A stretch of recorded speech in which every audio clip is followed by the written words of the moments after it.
بسم اللہ الرحمن الرحیم۔ السلام علیکم ورحمۃ اللہ وبرکاتہ۔ آج کی آیت سورۃ البقرہ آیت نمبر 263۔ اعوذ باللہ من الشیطان الرجیم۔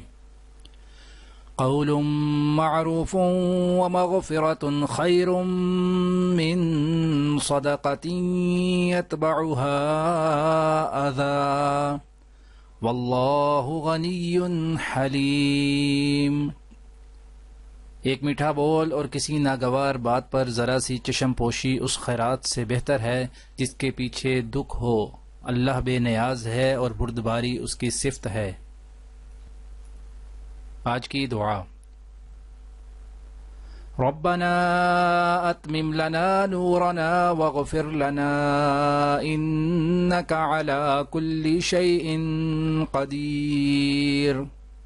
اے ہمارے رب، ہمارا نور ہمارے لیے مکمل کر دے اور ہم سے درگزر فرما، تو ہر چیز پر قدرت رکھتا ہے۔ آج کی حدیث۔ حضرت ابو ہریرہ رضی اللہ تعالی عنہ روایت کرتے ہیں کہ رسول اللہ صلی اللہ علیہ وآلہ وسلم نے ارشاد فرمایا، تمہارے برتن کو پاک کرنے کا طریقہ جب اس میں کتا منہ ڈال جائے یہ ہے کہ اس کو 7 مرتبہ دھو اور ان میں سے پہلی مرتبہ مٹی کے ساتھ۔